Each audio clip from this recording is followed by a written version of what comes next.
Mayong adlaw yung tanan mga kauma. So niya medyo karon sa mong pitsayan. So nagbisbis mi karon. So mo yung pitsayan no. So nas papa daw nagbisbis. So kailangan ginamubis sa mga kauma kay murag street ni gid ulan diri. So wala pa ganami nakatanom diri sa mong kuno. Ready nang tanang area diyo. So wa para tamnan kay may ulan. Kini diri. Ready na di ang area. So pag may katanom kay pag may ulan ni. Okay ni. Bisa lang sa namo. So ugma pa na ni mga kauma mo na ni harbisan. Ayo. Dagko man pod. So tungod sa way ulan malamala gid ang yuta karon diri sa mua. So pag ang pitsay mga kauma green kayo.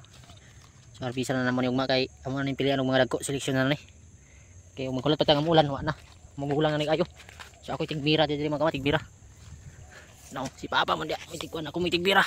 Kay bugat kay ang hus mga kauma. Tunaw man akong gabirahon. So dia papa may bisbis. Ako may tigbinat diri. So man yung trabaho karon. So na ito adito nagkuan na to nagbawtok manok. So napulo ra man ni kaplat mga kauma, natagas po kayo. No. Diri sugod. No, tama nito. So log-log pa yung pitsa yan. So sayang lang kay mga kauma kay wa gid ulan ni. Ulan na lang ni mga kauma. Hagbay ra mi ni nag-harvest. Kuan na ni diri. So may ulan. So bisbis lang sa meron. Aron po mabugnawan yung pitsa yan diri. So gid mi ulan ni. So nguntak ra ko sa mga bayar og pila ka sako ng kawarog man ni pohon kay harvest mi ani. Amo ni seleksyonan.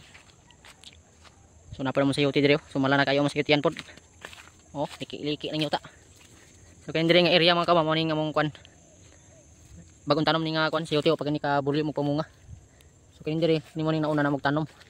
So mo ni nga ni bulyo mo ni sa pag-ayo karon. So samot ang mga kauma og kwan. Naulan-ulan na ni. Kati nang bagaan ni bunga. Pero pure buyag gyapon og bunga mo sa yuti karon no. No, pag ini siya ulan ni. So gwapa ra bagay mga bunga. Sinaw kay mga kauma. So mo gining gipangita sa mga buyer. Mga suki. Oh. No.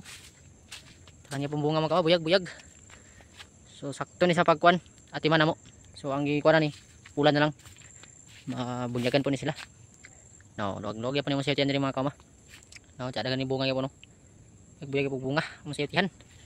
So ulan na paabot ani. Para mo kanyo ni siya, bubulyo mo pamunga. So hapit na magbisbis papa mga kauma. So lasa na ako nga binat. So mo na niyang bisbisanan daw. Ya. So mana dayon pag mana dayon. So mo na tanan ng pitsa yan. So mahuman ni bisbis mga kauma, mahuman na sa dia. Ako na po ning binato ning hos. Paingon nito sa kwan, tumoy. Puson. So taas-taas ngini nga hos mga kauma. No? Tama na dito sa kwan no. Dito sa kinatumyan sa siyot yan. So dito ko na binaton. So man yung pagharbisa no. Amo na seleksyonan kay no. Uban na mulak na. So sakto na yung harbisa na ni. Pilian na rin dagko para harbisan ugma. So man yung trabaho karon namisbis mi kay ulan. Hapit na magbisbis. So binato na ko ni karon pag sinyas na karon nga birahon sa nako ni.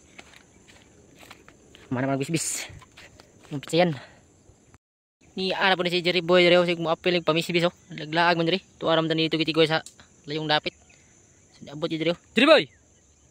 Jerry Boy. Oh, tara ulit na sa ito kay gitawag na siyang inahan. So apil siya mong pagpamisbis pitsay. So nahuman nagpamisbis si papa mga kauma. So ako na rin binato nito. Kay mano pamisbis. So ato na ning puson. So biton na rin medyo taas-taas ra mga kauma. Mga tagpamisbis sa pitsay. So ugma. Harbista. So maya lang to nabugnawan ang pitsay kay perting inita na gid wala gid mi ulan ni.